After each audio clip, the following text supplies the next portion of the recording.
Hey everybody, welcome to the show. Have you ever felt like something's chasing you? Something you can't quite outrun? Ooh, that's good. That's what Genesis by Delon Nicole Starkey feels like. Yeah. This contemporary fiction novel, you can find a link in the description, um, really digs into second chances in family and the weight of the past. And hey, don't forget to like and subscribe if you're enjoying this deep dive. I think it's a book that grabs you and doesn't let go. You meet Phoenix. She's a successful author. Uh-huh. Seems like she has it all together, right? But she's actually haunted by this tragic accident. Right. And then there's her mother who's dealing with mental illness in a Yeah. time when it wasn't as understood. Absolutely. And the book just throws you right into these parallel stories. We have the now storyline where Phoenix is in the present day and then takes us back 16 years. Yes. And that date, September 13th, it's like this Oh, yeah. crack in the foundation of her life. I was just going to say that. The date is huge. It's in both timelines. Exactly. And it marks this turning point that she just can't seem to get away from. It's like right from the start, that date, you just know something big happened for Phoenix on September 13th. And Starkey, the author, uses it so well to connect the present with her past. Yeah, it's like she's always looking over her shoulder. And speaking of complicated relationships, Phoenix's relationship with her dad is, well, chilly, to say the least. It's fascinating. The way Starkey sets that up, they both work from home. Right. He runs an accounting firm, she's writing, but it's like they're living in different worlds. Yes. Under the same roof. It's so true. Especially after the mother's death, there's this silence between them that just screams volumes. It really does. It makes you wonder if it plays a part in all of Phoenix's anxieties about her own career. I mean, she's this successful author, Right. but she freaks out at the idea of a book signing. It makes you think, is it just her personality or is it this symptom of her grief and of what happened on September 13th? Right. Thankfully, she's got Wendy. Yes, her editor and friend. Wendy's the best. She's just this incredible support system. She's like the family Phoenix needs but doesn't have. And Wendy's the one who pushes Phoenix to face her fears and do a private book signing. Yes. And that leads to a huge moment. This is where it gets good. At the signing, Phoenix meets Denver and his daughter, Marvel. Oh, yeah. Just this seemingly normal meeting. But for Phoenix, it triggers a flashback. Wow. Takes us right back to the center of the trauma she's been dealing with. So then we start to get these glimpses into the then timeline. Yes.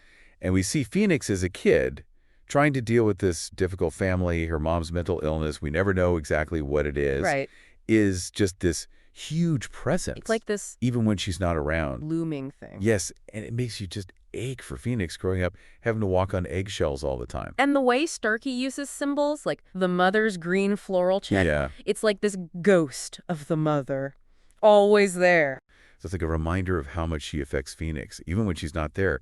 And then there's the food. The food. Especially her mom's butterscotch maple pancakes. Yes. It's more than just food. You know, it's comfort. It's routine. Exactly. Like Phoenix just wants to go back to that simpler time in her childhood. And the way Starkey describes it all, you can practically smell those pancakes. Oh, absolutely. And it makes the contrast with Phoenix's loneliness even more powerful. Yeah. So back in the present, Wendy, being amazing like she is, suggests that Phoenix try out a grief support group called Grieve and Grow. Love that name. I know, right? Grieve and Grow. I guess who's at the group? No way. Denver? Denver. Their connection makes you think they both know something about loss that we don't know yet. Yeah. It's like one more clue about what happened on September 13th. Right. It's like solving a puzzle, but we only have a few pieces. And as Phoenix starts to open up in this group, she finds out something shocking about her parents' marriage. Oh, yeah. Something that changes everything she thought she knew. The affair. Yes, the affair that her father had. It makes you wonder about everything, about their whole relationship. Right. And about the mother's mental illness. Exactly. It adds this whole new layer of complexity. It's like suddenly everything Phoenix thought she knew is a lie. It really is. And this discovery leads her to her mother's journal. Oh, wow. Which is full of poems. Really? And these poems show a completely different side of her mom. It's like the secret world. And you have to wonder if Phoenix gets her writing from her mom. Yeah, like some kind of legacy. Mm-hmm. And as Phoenix reads these poems, she starts to have feelings for Denver. Uh-huh. But her past is like this wall keeping them apart. I can see that. And just when you think you know what's holding her back, Yeah. Starkey just drops this bombshell. What? Tell me. We finally find out the truth about that accident. Oh my It God. turns out Phoenix was driving the car that hit Denver's sister 16 years ago, Wow. on September 13th. The same day her mother died.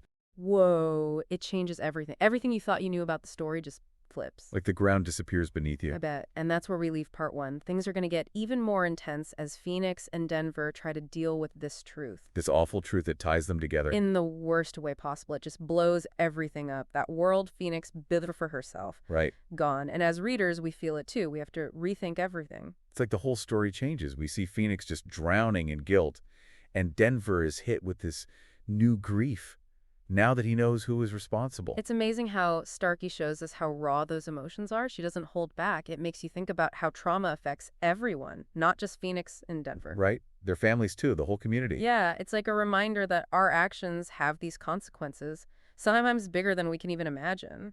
But even with all this darkness, there are these little bits of hope. Definitely Phoenix's relationship with her dad starts to change. Oh yeah. It was so strained before.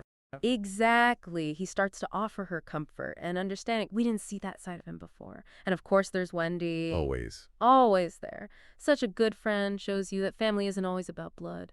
And then there's Mark. Marver's daughter. Yes. How she reacts to the truth, it's incredible. It really is so much grace and forgiveness, especially for a teenager who just lost her aunt. Remember that scene at the book signing? Oh yeah. She was so excited to meet Phoenix because she loved her book. It's such a nice contrast to everything else going on. Like a reminder that even with all the sadness life keeps going, there's still joy. That's where the snow globe comes in. Oh, the snow globe. It's such a perfect symbol for how fragile life is. I love that. 1 minute, everything's fine, and then boom, it's all shaken up. Just like that. And speaking of visuals, Starkey is so good at describing things. Oh, I know. You feel like you're right there with the characters. Especially in the mountains. Yes. You can practically smell the pine trees. So as Phoenix and Denver deal with this shared trauma, they start to get closer. It's complicated, though.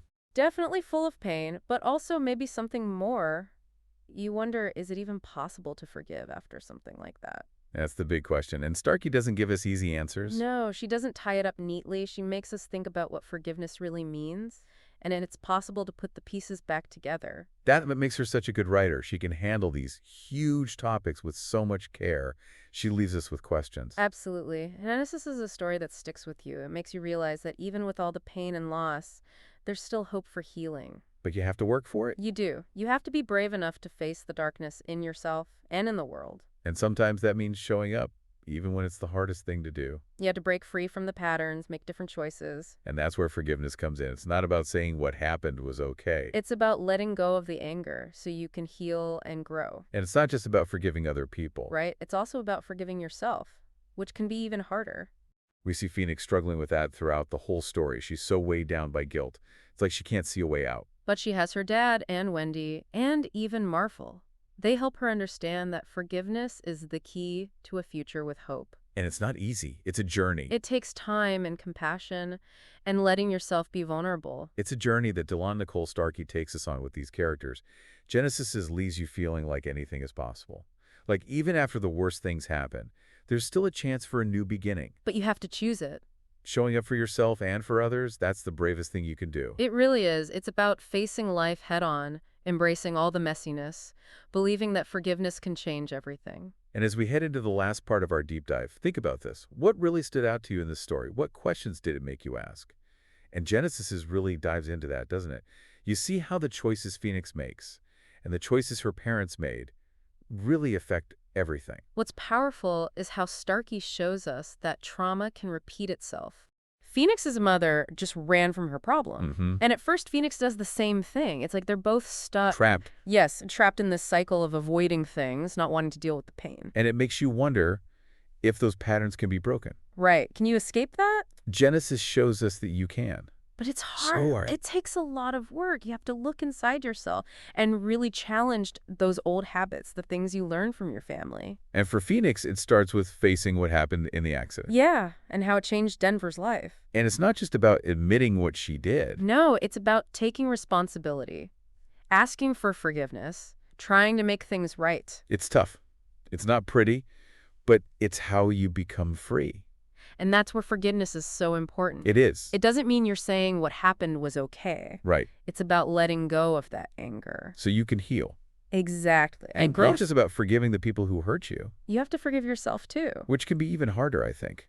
Way harder. We see Phoenix wrestling with that the whole time. Yeah, the guilt just eats her up. It's like she can't breathe. But she's got people who love her dad, Wendy, even Marvel. And they help her to see that forgiving herself is possible. And it's the only way to find hope for the future. It's a process, though. Definitely not a quick fix. You need patience. You need to be kind to yourself.